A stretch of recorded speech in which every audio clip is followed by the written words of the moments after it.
ಲೋಗ್ up ಮಾಡಿ ಸ್ವಲ್ಪ ಹುಷಾರಿಲ್ಲ. ವೈರಲ್ ಫೀವರ್ ಅಂತ ಹೇಳ್ತಿದ್ರು. ಕ್ಲೈಮೇಟ್ ಎಲ್ಲದಕ್ಕೋಸ್ಕರ ರಿಕವರ್ ಆಗ್ತಿದ್ರೆ ಇಟ್ಸ್ ಬೆಟರ್.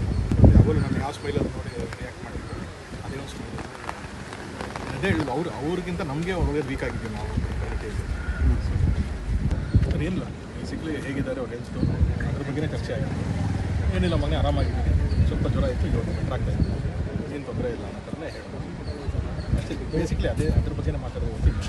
ತಮ್ಮ ಮದುವೆ ಬಗ್ಗೆ ಅದು ಅವ್ರಿಗೆ ಮುಂಚೆನೇ ಗೊತ್ತಿದ್ದು ವಿಷಯನೇ. ಅದು ನಮ್ಮ ಮನಸ್ಸಲ್ಲಿ ಹೋರಾಟ ಇತ್ತು. ಅವರು ಯಾವುದೇ ಕಾರಣಕ್ಕೂ ನೀವು ಡೇಟ್ ಚೇಂಜ್ ಮಾಡಬಾರ್ದು, ಏನಿದೆ ನಾಳೆ ನಾನು ಬರ್ತೀನಿ ಆರಾಮಾಗಿ ಅನ್ನೋ ಥರನೇ ಅವರು.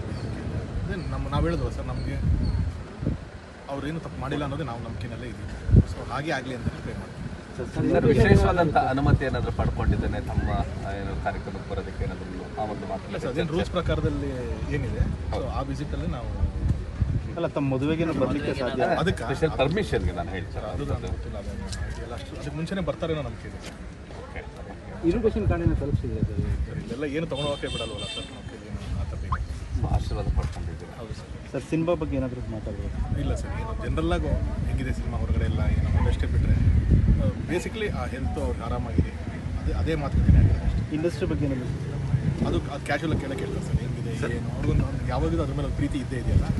ಸೊ ಏನು ಸಿನಿಮಾಗಳು ಏನು ಅಂತ ನಮ್ಗೆ ಗೊತ್ತಿದ್ದೆಲ್ಲ ಒಂದಷ್ಟು ಸರ್. ಎಷ್ಟು ದಿನದಿಂದ ಜ್ವರದಲ್ಲಿದ್ದಾರೆ ಸರ್? ಸಾರಿ, ಎಷ್ಟು ದಿನದಿಂದ ಜ್ವರದಲ್ಲಿದ್ದಾರೆ ಸರ್? ಫೀವರ್ ಅಂತ ಹೇಳ್ತಿದ್ರು, ಎಷ್ಟು ದಿನದಿಂದ ಇದ್ರ ಅಂತ ಅದನ್ನೇನು ಕೇಳಿಲ್ಲ ಸರ್, ಎಷ್ಟು ದಿವಸ ಏನಂತ ಕೇಳಿಲ್ಲ. ಬಟ್ ಅದೇ ಸ್ವಲ್ಪ ಜ್ವರ ಥರ ಇರ್ತದೆ. ನಾನು ಸಂಜೆ ಹೊತ್ತಾದರೆ ಸ್ವಲ್ಪ ಜ್ವರ ಬರ್ತಾ ಇತ್ತು. ಟ್ರೀಟ್ಮೆಂಟ್ ತಗೊಳ್ತಿದ್ದಾರೆ ಈಗ ಸ್ವಲ್ಪ ಪರವಾಗಿಲ್ಲ ಅಂತ ಹೇಳ್ಬೋದು. ಸೊ ಹೊಳಗಿನ ಫುಡ್ಡು ನನಗೆ ಅಡ್ಜಸ್ಟ್ ಆಗ್ತಿಲ್ಲ, ಅನುಮತಿ ಕೂಡ ಅದೇ ಅಪ್ಲೈ ಮಾಡಿದ್ದಾರೆ. ಇವತ್ತೇನೋ ಇವತ್ತಿದೆ ಅದ್ರ ಬಗ್ಗೆ ಏನಾದರೂ ಹೇಳಿ, ಫುಡ್ ಬಗ್ಗೆ ಏನು ಫುಡ್ದೇನೋ ಸ್ಮೈಲ್ ಮಾಡಿದ್ರೆ ಅಷ್ಟೇ.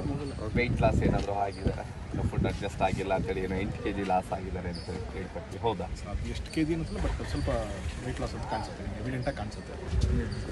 ಯಾವ ಪುಸ್ತಕ ಕೊಟ್ಟರೆ ಸರ್ ದರ್ಶನ್? ಸೊ ನಾನು ಆಲ್ಕಮಿಸ್ಟ್ ಕನ್ನಡ ವರ್ಷ ಅರ್ಜುನ ಆನೆ ಎಂದು ಬಗ್ಗೆ ಒಂದು ಪುಸ್ತಕ ಬಂದಿದೆ. ಅರ್ಜುನ ಅಂತಲೇ ಆ ಒಂದು ಪುಸ್ತಕ ತಗೊಂಡು ಎರಡೇ ಪುಸ್ತಕ. ಏನು ಸರ್ ಅದು ಆಲ್ಕಮಿಸ್ಟ್ ಹೇಳಿದ್ರಲ್ಲ, ಏನು ಕಾನ್ಸೆಪ್ಟ್ ಅದು? ಒಂದು ಲೈಫ್ ಜರ್ನಿ ಬಗ್ಗೆ ಇದೆ. ಹಾಂ, ಸೊ ಒಂದು ಫಿಲಾಸಫಿ ಇದೆ ಅದರ ಬಗ್ಗೆ. ಏನೋ ಒಳಗಡೆ ಒಂದು ಚಿಕ್ಕ ಮೋಟಿವೇಶನ್ ಆಗುತ್ತೆ ಲೈಫ್ ಬಗ್ಗೆ.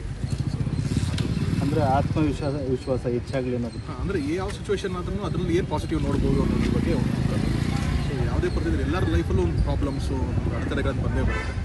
ಅದನ್ನು ಮೀರಿ ಹೆಂಗೆ ನಾವು ಬದುಕಬೇಕು ಅನ್ನೋದನ್ನೇ ಬುಕ್. ಪ್ರಕರಣ ಸಂಬಂಧಪಟ್ಟಂಗೆ ಏನಾದರೂ ನಿಮ್ಮ ಜೊತೆ ಮಾತಾಡೋಣ? ಪ್ರಕರಣ ಸಂಬಂಧಪಟ್ಟಂಗೆ ಕೋರ್ಟಲ್ಲಿದೆ, ಅದೇ ಹೇಳಿದ್ರು ಸರ್. ನಾವೆಲ್ಲ ಏನಾಗ್ತೀವಿ, ಹ್ಯೂಮನ್ ಇಮೋಷನ್ಸ್ ಅಂತ ಹೇಳಿದ್ರೆ ನಾವು ಯಾರನ್ನು ತುಂಬ ಇಷ್ಟಪಡ್ತೀವಿ, ನಮ್ಮ ಅಷ್ಟು ಒಲವು ಅವ್ರ ಕಡೆನೇ ತಿರುಗುತ್ತೆ. ಸರಿನೋ ತಪ್ಪು ನಮ್ಮ ಆ ಕಡೆನೇ ವಾಲ್ತಾ ಇರ್ತೀವಿ ನಾವು. ಅದು ಸರಿನೇ ತಪ್ಪು ಅದು ನಾವು ಅನಲೈಸ್ ಮಾಡಲ್ಲ. ಅದಕ್ಕೆ ಅಂತ ನಮ್ಮ ಮೇಲೆ ಲಾ ಇರೋದು, ಅದು ಕರೆಕ್ಟಾಗಿ ನೋಡುತ್ತೆ, ಏನಿದ್ರು ಅದು ಕರೆಕ್ಟಾಗಿ ಡಿಸಿಷನ್ ತಗೊಳ್ಳೋದು. ಸೊ ಅದನ್ನು ಬಿಟ್ಬಿಟ್ಟು ನಾವು ನಮ್ದೇನಿದೆ ಅಷ್ಟೇ ನಾವು. ಸರ್ ನೀವು ಹೇಳಿದಾಗೆ ಪ್ರಕರಣ ನ್ಯಾಯಾಲಯದಲ್ಲಿದೆ, ಆದರೂ ಕೂಡ ಎಲ್ಲ ಒಂದು ಕಡೆ ತಕ್ಷಣ ಅವ್ರನ್ನ ಅಪರಾಧಿ ಸ್ಥಾನದಲ್ಲಿ ನೋಡ್ತಿದ್ದಾರೆ ಅಂತ ಅನ್ಸುತ್ತೆ ನಿಮಗೆ? ಗೊತ್ತಿಲ್ಲ, ನನಗೆ ಅದೇ ಹೇಳ್ತಿಲ್ಲ. ಇವಾಗ ಹೊರಗಡೆಯಿಂದ ಎಲ್ಲ ಪರ್ಸ್ಪೆಕ್ಟಿವ್ ಒಂದೊಂಥರ ಇರುತ್ತೆ ಸರ್. ನಾನು ನನ್ನ ಪರ್ಸ್ಪೆಕ್ಟಿವ್ ಮಾತ್ರ ಹೇಳ್ಬೋದು, ನನಗೆ ಏನು ಅನಿಸಿದೆ ಅನ್ನೋದು ಮಾತ್ರ ನಾನು ಹೇಳ್ಬೋದೇ ಹೊರತು ಇನ್ನು ಹೊರಗಡೆ ಯಾರ್ಯಾರು ಏನೇನು ಬಗ್ಗೆ ಯೋಚನೆ ಮಾಡ್ತಾರೆ ಏನು ಅದ್ರ ಬಗ್ಗೆ ನಾನು ಹೇಳೋಕ್ಕಾಗಲ್ಲ. ಒಂದು ದೊಡ್ಡ ವ್ಯಕ್ತಿ ಈ ಥರ ಇದ್ದಾಗ ಪ್ರೊಜೆಕ್ಟ್ ಮಾಡೋರು ಒಂದೊಂದು ಥರ ಪ್ರೊಜೆಕ್ಟ್ ಮಾಡ್ಬೋದು. ಅದ್ರಲ್ಲಿ ಸರಿನೂ ಇರುತ್ತೆ, ತಪ್ಪು ಇರುತ್ತೆ. ಇನ್ಸ್ಟೆಂಟ್ ಅಂತಲ್ಲ, ಅವ್ರು ಹೊರಗಡೆ ಇದ್ದಾಗಲೂ ಕೂಡ ಆ ಥರ ಎರಡೂ ಥರ ಫೇಸ್ ಮಾಡಿದ್ದಾರೆ ಅವರು. ಸೊ ಅದೇನು ಹೊಸದಲ್ಲ ಅವರಿಗೆ. ಬಟ್ ನಾವು ಹೇಳೋದು ಅದೊಂದು ಜೊತೆ ಒಡನಾಟ ಇದ್ದವರಾಗಿ ಅವ್ರು ಏನು ತಪ್ಪು ಮಾಡಿರಲ್ಲ, ಅವ್ರು ಕ್ಲೀನಾಗಿ ಆಚೆ ಬರೋದು ನಮ್ಮ ನಂಬಿಕೆ. Thank you very much. ಇದಿದೆ 5 ಜನ ಪರ್ಮಿಷನ್. ಸೊ ನಾವು 5 ಜನನೇ ನಾನು ತುಂಬ ಆಲ್ಮೋಸ್ಟ್ ಒಂದು 2 ವೀಕ್ಸಿಂದ ಟ್ರೈ ಮಾಡಿದೆ. ಫಸ್ಟ್ ಫ್ಯಾಮಿಲಿ ಇದೆಲ್ಲ ಆಗಬೇಕಾಗಿತ್ತು. ಅದನ್ನು ಮುಂದೆ ನನಗೆ ಇವತ್ತಿಗೆ ನಿನ್ನೆ ಅಂದ್ಕೊಂಡು ನಿನ್ನೆ ಕೋರ್ಟ್ ಇತ್ತು, ಇವತ್ತಿಗೊಂದು ಭೇಟಿ. ಮದುವೆ ಡೇಟ್ ಯಾವುದು? ರೇಟ್ ಸಿಗಲ್ಲ. Thank you. SSTV ಸಿನಿಮಾ ಜಗತ್ತಿನ ಕ್ಷಣ ಕ್ಷಣದ ಸುದ್ದಿಯೊಂದಿಗೆ.